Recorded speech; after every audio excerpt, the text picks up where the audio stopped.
The space station called Threshold 9 floated in the darkness between stars, like a small city made of metal and light. And inside its medical wing, a young human woman worked with gentle hands to heal the wounded and the sick. Dr. Elena Vasquez had traveled far from Earth to reach this place, and she had done so because she believed that medicine knew no borders, and that suffering deserved compassion, no matter what species felt the pain. She was only 24 years old, but she had already seen more of the galaxy than most humans ever would, and she had learned that the universe was filled with both wonder and cruelty in equal measure. On this particular day, she was treating a small alien child whose family had fled from a war zone near the border, and the child looked up at her with 6 eyes full of fear and confusion. Elena smiled and spoke softly as she cleaned the wound on the child's arm, telling stories about Earth and its blue oceans and green forests, until the little one relaxed and even managed a small laugh. This was why she had become a doctor, and this was why she had volunteered for the humanitarian mission when others had called her foolish for leaving the safety of human space. The Galactic Concord was a coalition of more than 200 species that had existed for thousands of years, and humanity had only joined this great alliance in the last century. Many of the older species looked down upon humans as primitive newcomers who had barely learned to travel between stars, and some treated humanity with open contempt and barely hidden disgust. The Velthari Dominion was one such empire, and their reptilian people had ruled over dozens of worlds for longer than human civilization had existed.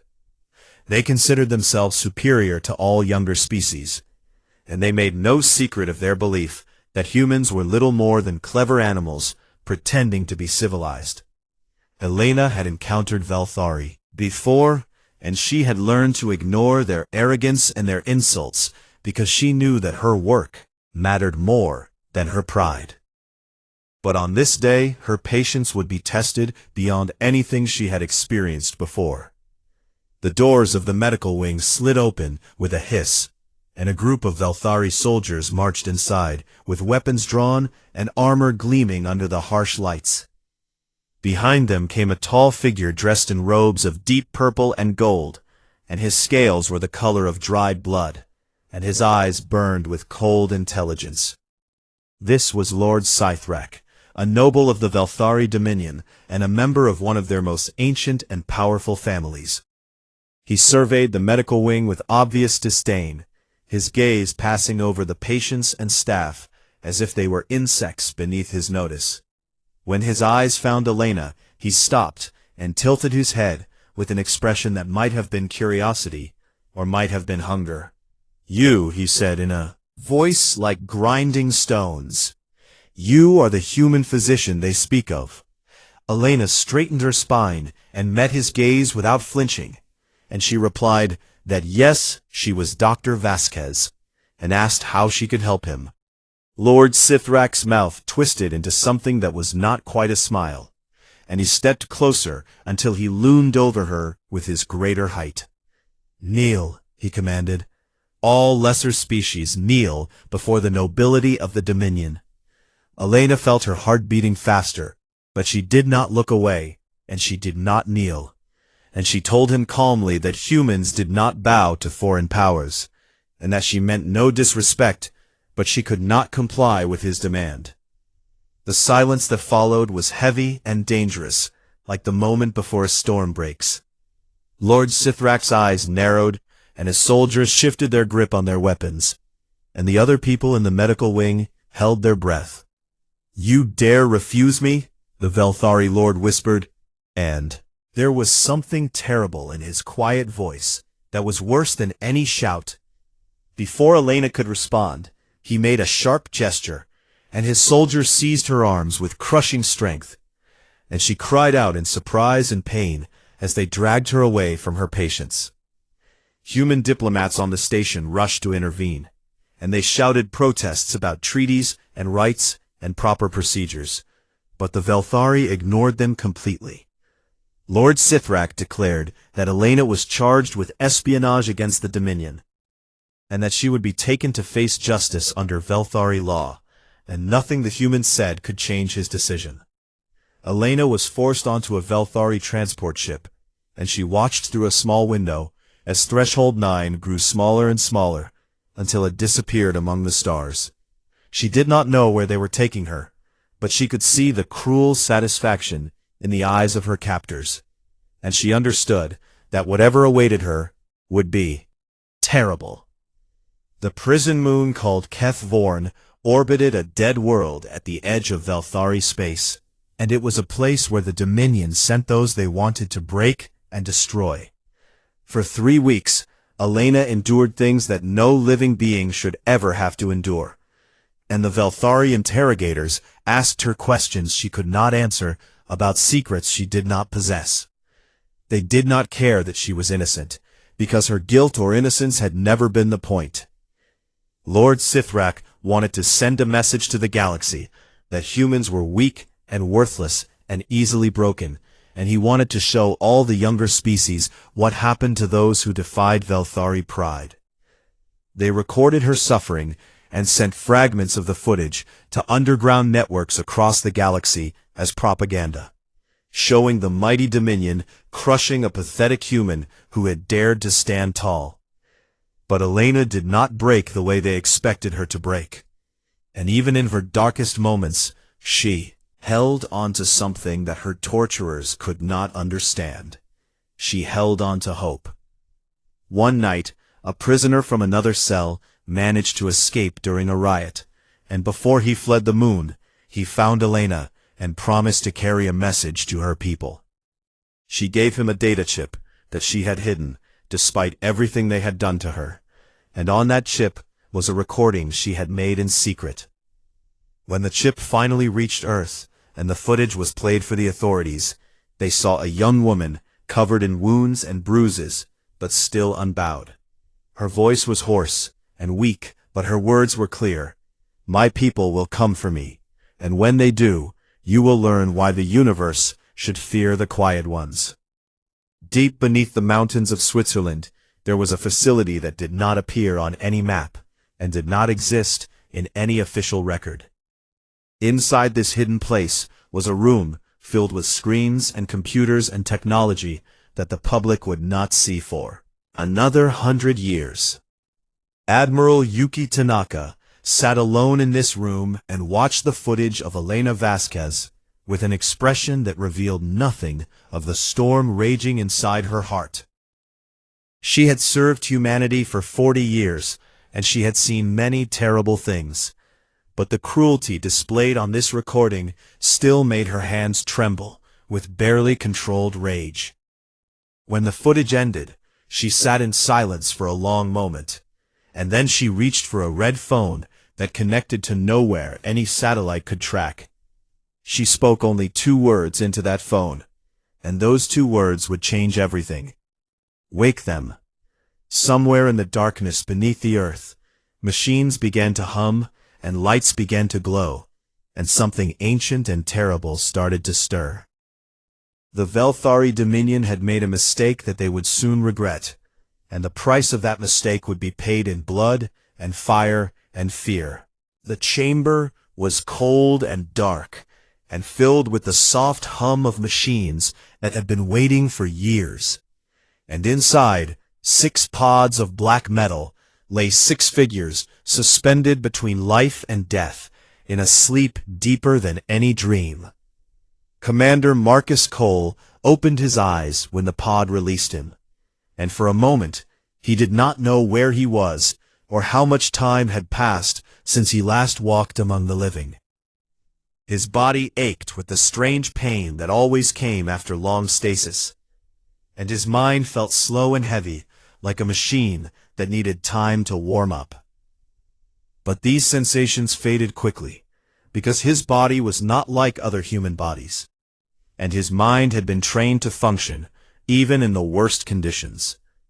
Marcus was a revenant, and he was one of the most dangerous weapons that humanity had ever created. The Umbra program had begun in secret nearly a century ago, when humanity first realized that the galaxy was not the peaceful place they had hoped it would be. While human diplomats smiled and signed treaties and promised cooperation, human scientists and soldiers worked in hidden facilities to prepare for the day when smiles and treaties would not be enough. The Revenants were the result of that preparation, and they were enhanced with technology that would terrify the Galactic Concord if it was ever discovered. Illegal nanomachines flowed through their blood and repaired damage and increased strength and speed beyond what any natural human could achieve. Genetic modifications had rewritten their DNA to make them faster healers and sharper thinkers and harder to kill than any soldier in history. Cybernetic implants connected their nervous systems to their weapons and armor and allowed them to interface with any computer system they encountered. They were ghosts and they were demons, and they were the final argument of a species that had learned long ago that peace required strength. Of his pod, and looked around the chamber as the other 5 pods began to open one by one. First came Bishop, a giant of a man with arms like tree trunks, and a mind that understood explosives and heavy weapons the way a musician understands notes and rhythms. Then Whisper emerged, a woman so quiet and so deadly that enemies often died without ever knowing she had been there at all. Doc was next, the team's medic and interrogation specialist who could save a life or extract information with equal skill and precision. Rook followed, a thin man with nervous energy who could hack any system and crack any code and make technology dance to his commands. Finally, Valkyrie opened her eyes, the pilot who could fly anything with wings or engines and who had never lost a ship or failed in extraction. These 5 soldiers had fought beside Marcus in conflicts that the public would never hear about, and they had saved humanity more times than anyone would ever know. They trusted each other completely, because they had bled together and killed together and nearly died together more times than any of them could count. Admiral Tanaka entered the chamber, and the 6 revenants snapped to attention without needing to be told, and she looked at them with eyes that held both sorrow and determination. "I am sorry to wake you," she said. "I know you were promised peace." Marcus replied that peace could wait, and asked what the mission was, and his voice was rough from years of sleep, but his words were clear. The Admiral activated a holographic display, and the image of a young woman appeared before them, bruised and bloody, but still defiant. "Dr. Elena Vasquez," Tanaka explained. "She was taken by the Velthari Dominion 3 weeks ago, and she is being held on the prison moon Keth Vorn." She played the footage that had been smuggled to Earth, and the Revenants watched in silence as Elena's suffering was displayed. Before them, Marcus felt something stir in his chest, something he had thought was dead after all these years of war and killing. Elena reminded him of someone he had lost long ago, someone whose face still haunted his dreams, even after decades had passed. His daughter had been killed during the First Contact War, when humanity first learned that the universe was full of predators, and he had never forgiven himself for not being there to protect her. He would not fail this time.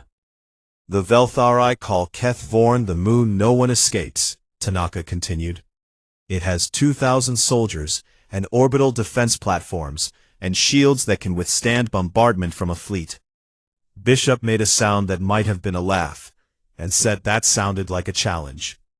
The Admiral did not smile, but there was something in her eyes that might have been approval. "Your mission is simple," she said. "Extract Elena Vasquez and punish those responsible, and leave no evidence of human involvement." She paused and looked at each of them in turn. The Galactic Concord must never know what humanity is truly capable of, and the Velthari must never be certain that we were behind this. Rook asked about the political situation and whether there would be consequences if they were discovered. Tanaka replied that the Velthari had already violated a dozen treaties by taking Elena, and that officially this mission did not exist, and if they were captured, Earth would deny any knowledge of their actions. This was nothing new to the Revenants, because they had always operated in the shadows, where official policy meant nothing, and only results mattered. For the next 48 hours, the team studied everything known about Keth Vorn and its defenses, memorizing guard rotations and security protocols and structural weaknesses. They learned that Lord Sithrak himself was still on the moon, personally overseeing Elena's interrogation, because he wanted to witness the breaking of the human spirit. This information changed the mission in ways that did not need to be spoken aloud. They prepared their weapons and their armor and their minds for what was to come. And when they gathered for the final briefing, Marcus looked to his team and felt pride swell in his heart. "The Velthari think they know what humans are," he said. "They think we are soft and fragile and afraid." He paused and let the silence stretch. "Tonight we teach them the truth.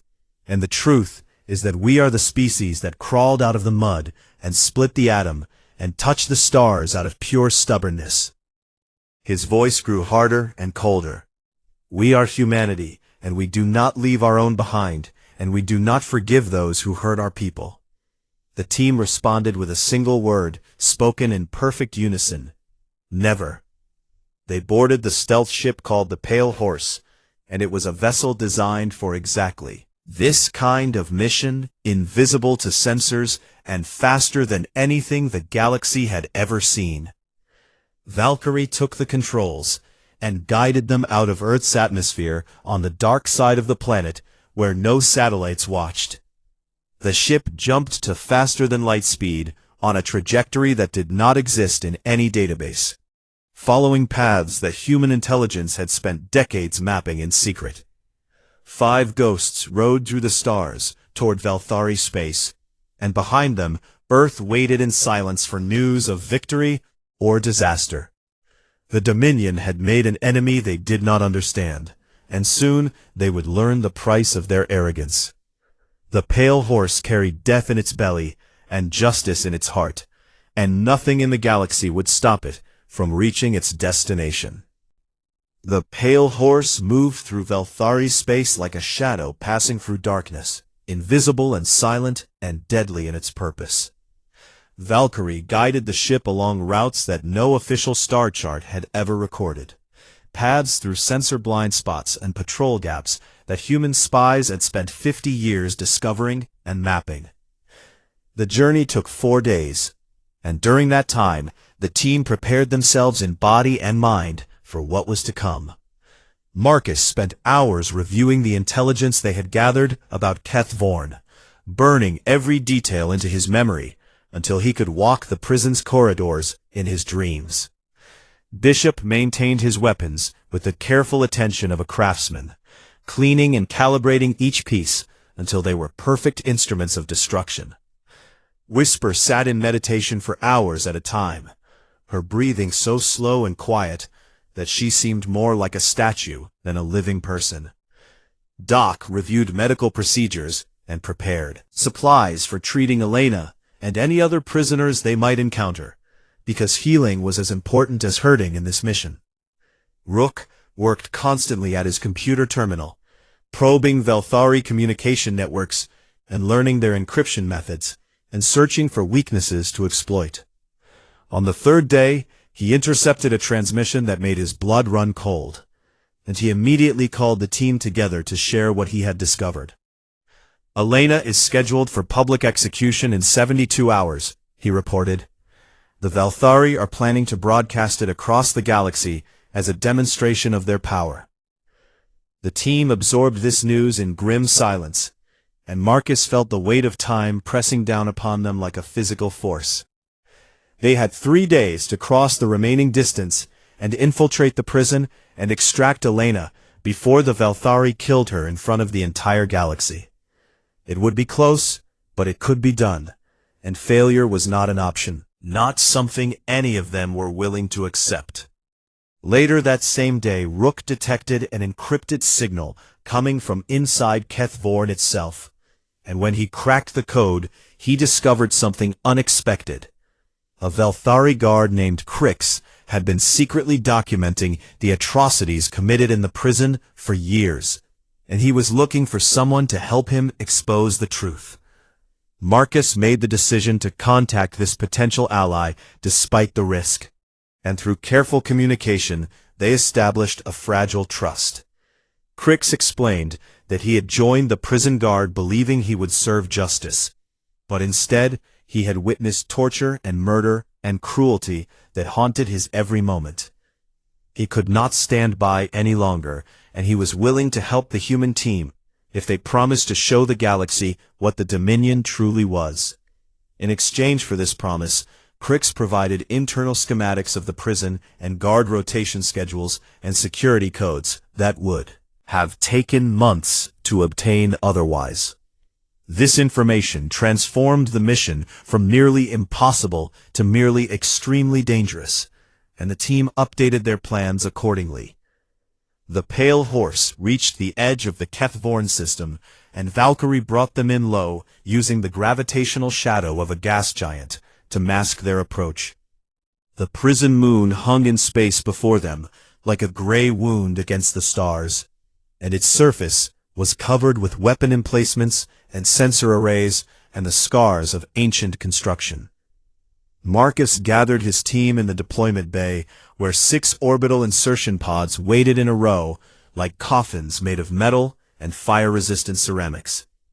"We're going in hot," he said. "The pods will take us through the atmosphere and deposit us in the waste processing sector on the south side." Bishop asked with a grin whether anyone else thought it was funny that they were literally entering through the garbage, and even in the tension of the moment, a few of the team cracked small smiles. Orbital insertion was a technique that no other species had mastered, because the extreme forces involved would kill any normal biological organism. But the Revenants were not normal, and their enhanced bodies could withstand pressures and temperatures that would reduce ordinary soldiers to paste.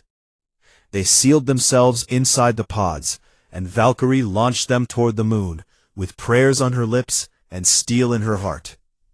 The descent was violent and terrifying, even for soldiers who had done this before, and the pods screamed through the atmosphere like meteors trailing fire across the sky. Velthari sensors detected the objects, but classified them as natural debris, because no living thing could survive such an entry. This was the first of many mistakes the Velthari would make that night. The pods slammed into the surface near the waste processing facility, and the Revenants emerged from there. Wreckage, already moving and already hunting. Whisper took point and led them through the maze of pipes and machinery that surrounded the facility's entrance, her movements so fluid and silent that she seemed to flow like water through the shadows. They encountered their first guards within minutes, 4 Velthari soldiers walking a routine patrol with weapons holstered and attention wandering. Whisper killed all 4 before any of them could make a sound, her blade finding throats and hearts with surgical precision. The bodies were hidden in a maintenance shaft, and the team moved on, leaving no trace of their passage except for empty corridors where guards should have been. Crix met them at a service entrance and led them into the prison proper, his scales pale with fear, but his resolve unwavering. As they moved deeper into the facility, Marcus saw things that made his enhanced heart burn with cold fury. Prisoners of a dozen different species huddled in cells barely large enough to stand, their bodies marked with wounds and their eyes empty of hope. These were not criminals or enemies of the state, but political prisoners and dissidents, and anyone who had ever spoken against Velthari dominance. The Dominion had built this place not to punish guilt, but to crush any spirit that dared to rise against their rule. Marcus made a decision in that moment that exceeded their mission parameters, and he knew his team would follow him without question. "Change of plans," he whispered. "We're not just taking Elena, we're taking everyone." Bishop nodded and began calculating how many charges he would need to create enough chaos for a mass evacuation. Doc accessed the prison's medical database to identify which prisoners would need immediate treatment and which could move on their own. Rook infiltrated the security network and began preparing to disable alarms and lock down guard responses when the time came. Whisper disappeared into the shadows to scout ahead and eliminate any patrols that might interfere with their new objective. They moved through the prison level by level, and Crix guided them toward the high-security wing where Elena was being held. Along the way, they discovered that Lord Sithrak's personal quarters were directly between them and their target, and the noble was still on the moon, enjoying his cruel entertainment. Marcus felt something dangerous stir in his chest, something that had been sleeping since his daughter died all those years ago. The mission had just become personal in a way that went beyond duty and beyond orders. Bishop placed seismic charges on the prison's foundations as they advanced, creating a network of destruction that would bring the entire facility down when activated. Doc checked the bioscanners and confirmed that Elena was alive, in a cell on the top floor of the high-security wing, her life signs weak but stable. Between them and her stood 100 guards, and a fortress of steel, and a Velthari lord who had never known fear. Marcus looked at his team, and saw the same cold determination in their eyes that he felt in his own heart. Tonight the Velthari would learn what happened when humanity came to collect its own. Tonight the ghosts of Terra would teach the galaxy a lesson that would never be forgotten. The assault on Kethvorn prison began not with explosions or gunfire, but with silence. A silence so complete that the Velthari did not realize death was walking among them until it was far too late. Rook activated the virus that human hackers had spent 30 years developing specifically for Velthari military systems, and across the moon defense platforms went dark, and communication arrays fell silent. The orbital weapons that could have destroyed any attacking fleet became useless sculptures of metal and circuitry, blind and deaf and helpless. In the command center, Velthari officers stared at their screens in confusion as every system failed at once, and by the time they understood what was happening, the Revenants were already inside. Whisper moved through the lower levels like death itself, her blade finding targets with impossible speed and accuracy.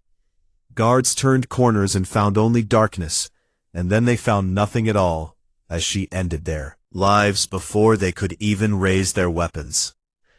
The motion sensors showed nothing because she moved too fast and too carefully to trigger them. The thermal cameras showed nothing because her suit masked her body heat completely. She was a ghost, and she left only corpses in her wake. Bishop followed a different path, planting additional charges at structural weak points and eliminating any guards foolish enough to investigate the strange noises. His massive frame should have made stealth impossible, but he had learned long ago how to move like a shadow despite his size. When stealth was not an option, he simply killed faster than his enemies could react, his enhanced reflexes turning every encounter into a one-sided massacre. Doc and Rook worked together to disable the security systems floor by floor, opening cell doors and guiding confused prisoners toward the evacuation route. Many of the prisoners could barely walk after years of captivity. Abuse, and Doc administered emergency treatments to keep them moving. Rook spoke to them in a dozen different languages, reassuring them that rescue had come and that they would soon be free. The prisoners looked at the human soldiers with a mixture of fear and wonder, because they had never seen anything like these warriors, who moved like shadows and killed like demons. Marcus advanced toward the high-security wing, where Lord Sithrak waited in his personal quarters, and the Velthari noble had finally realized that something was terribly wrong.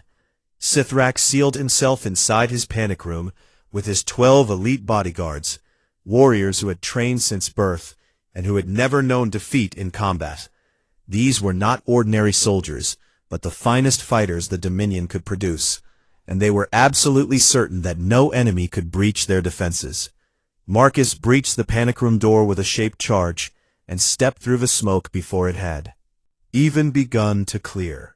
The first elite guard died with a blade through his throat before he could raise his weapon. The second and third fell to gunfire so precise that each shot found the gap between armored plates. The fourth managed to swing his blade at Marcus, and the human commander caught the weapon with his bare hand and drove his other fist through the guard's chest. Time seemed to slow as Marcus moved through the room like a force of nature, and the elite guards who had never known fear learned what terror truly felt like. They were fast, but he was faster, and they were strong, but he was stronger, and their centuries of training meant nothing against a weapon designed to be humanity's ultimate answer to a hostile universe. In 3 minutes, all 12 elite guards lay dead on the floor, and Lord Scythrak cowered in the corner of his own panic room. The Velthari noble who had ordered Elena's torture, who had broadcast her suffering across the ocean, galaxy, who had declared humans a lesser species unworthy of respect. Now he trembled before a human soldier and begged for mercy, in a voice thick with terror. Marcus did not kill him immediately, and this restraint was harder than any battle he had ever fought. "You wanted to send a message about humans," he said, in a voice as cold as the space between stars. "Let me send one about the Velthari instead." He dragged Sithrak out of the panic room and continued toward Elena's cell, and the noble stumbled along behind him, weeping with fear. Doc reached Elena first and found her in a cell barely larger than a coffin, her body covered with wounds and her breathing shallow and weak. But when she opened her eyes and saw human faces looking down at her, something sparked in those eyes that the Velthari had never managed to extinguish. "You came," she whispered, and her voice cracked with emotion. Doc replied with a gentle smile, "We always come," administered emergency medical treatment, and lifted her carefully in his arms. And she was so light that it broke his heart to think of what she had endured. The evacuation was in full motion now, and Rook had opened every cell in the prison, freeing 847 prisoners of multiple species. Crix guided them toward the landing pad, where Valkyrie was bringing the Pale Horse down through the atmosphere, its stealth systems straining against the demands of the rescue. But the Velthari had finally organized a response, and 500 reinforcement soldiers were flooding into the prison from the barracks on the far side of the facility. Marcus gave the order, and Bishop detonated the seismic charges. The prison did not just fall apart, it sank as the ground beneath it collapsed into a network of caverns that the charges had created. Walls crumbled and floors tilted, and the reinforcements found themselves fighting not just human soldiers, but the very structure they were trying to defend. The Revenants fought through the chaos with Elena and the prisoners behind them, their weapons blazing and their bodies shrugging off wounds that would have killed normal soldiers. Bishop held a corridor, alone against 50 Velthari troops, his heavy weapon roaring as he cut them down in waves. Whisper appeared and disappeared like a nightmare, killing officers and disrupting formations and spreading terror through the enemy ranks.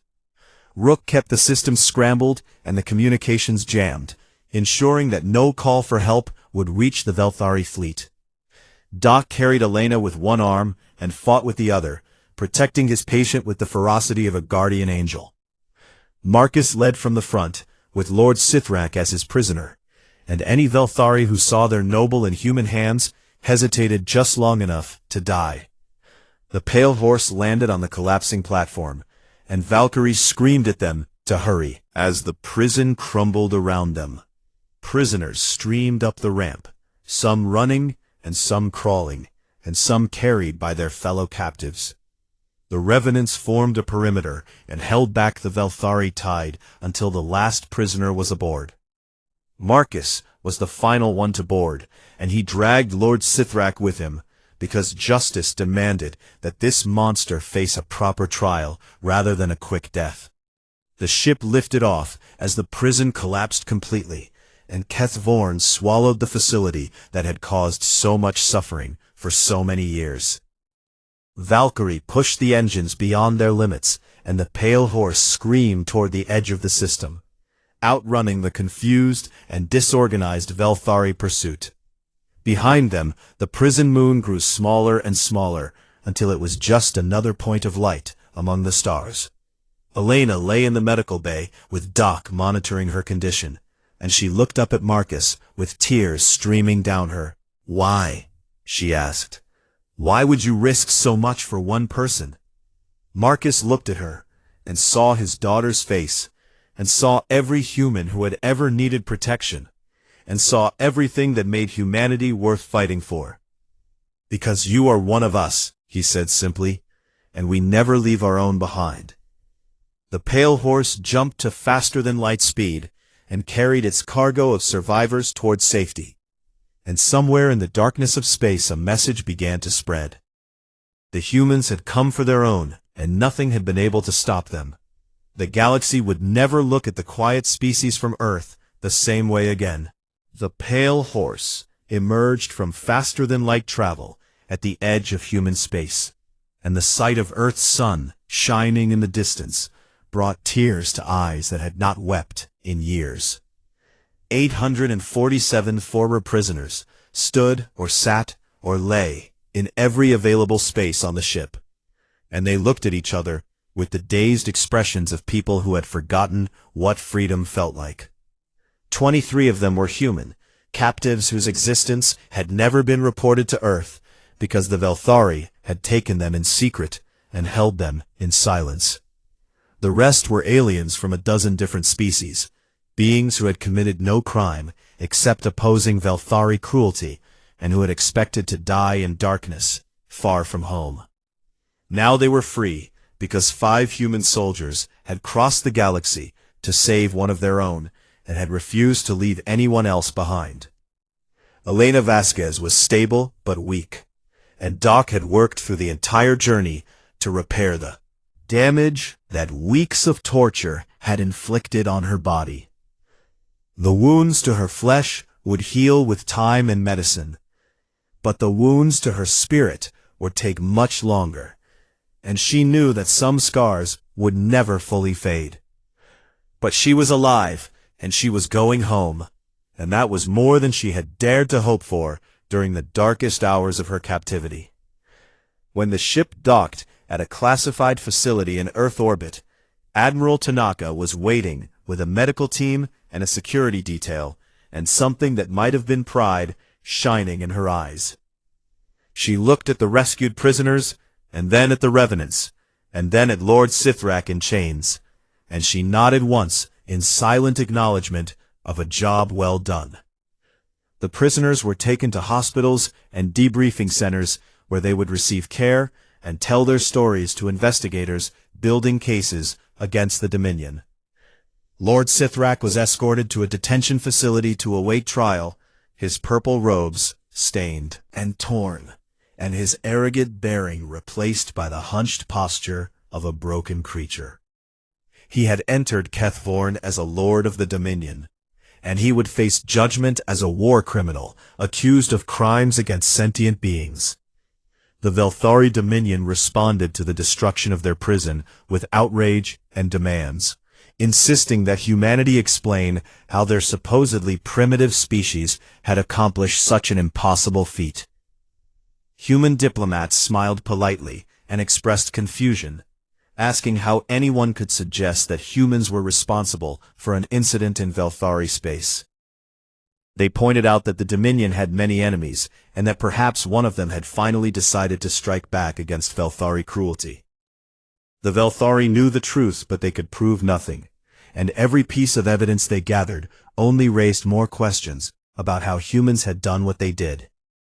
This uncertainty was perhaps worse than certainty would have been, because now the Dominion had to wonder what else humanity was hiding, and what other capabilities they had not revealed.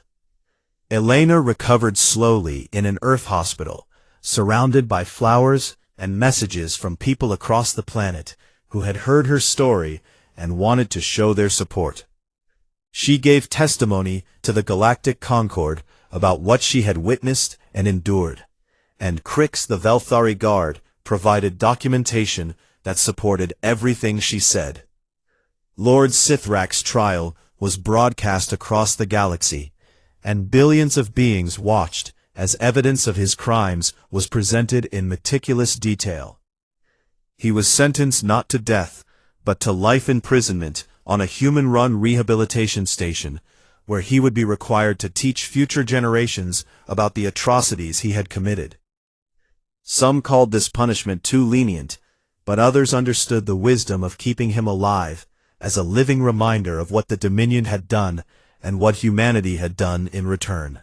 Response: the rescued prisoners returned to their homeworlds, and they carried stories with them. Stories of human soldiers who moved like ghosts and fought like demons. They spoke of warriors who had risked everything, not for conquest or glory, but to save one innocent woman, and who had freed hundreds of strangers, simply because it was the right thing to do. These stories spread through trading posts and diplomatic gatherings, and quiet conversations in dark corners, and slowly the galaxy's perception of humanity began to change. The older species had always dismissed humans as insignificant newcomers, too young and too weak to matter in the great game of galactic politics. Now they looked at the quiet species from the pale blue dot, and they wondered what else they had underestimated. Admiral Tanaka was summoned to appear before the Galactic Concord Security Council in a meeting that no official record would ever acknowledge. Representatives from the oldest and most powerful species in known space, beings who had ruled empires while humanity was still learning to use fire. They demanded to know the truth about what had happened on Keth Vorn and how humanity had developed capabilities that should have been impossible. Tanaka said nothing threatening and made no boasts about human power or human technology. She simply played a recording that had been recovered from the ruins of the prison, a fragment of audio from the final moments before the facility collapsed. The recording was filled with the sounds of battle and the screams of Velthari soldiers, and above it all, one phrase repeated over and over in voices cracked with terror. "What are they?" Tanaka let the recording end, and then she looked at the assembled representatives with an expression that revealed nothing. "Humanity asks only for peace," she said. "We have no desire for conquest or domination. Live among the stars as equals with all other species." She paused and let her words settle into the silence. "But we protect our own, and we will always protect our own, no matter the cost." She left the chamber, and the ancient powers of the galaxy sat in silence, contemplating what they had heard and what it meant for the future. Elena eventually returned to her work as a doctor on humanitarian missions, traveling to places where suffering needed to be healed and hope needed to be restored. She walked with a slight limp now, and she sometimes woke screaming from nightmares, but she refused to let what had happened to her define who she was.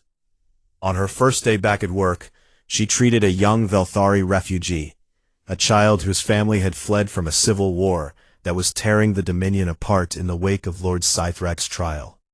The child flinched when Elena approached, and she understood that he had been taught to fear other species, just as she had been taught to fear his kind.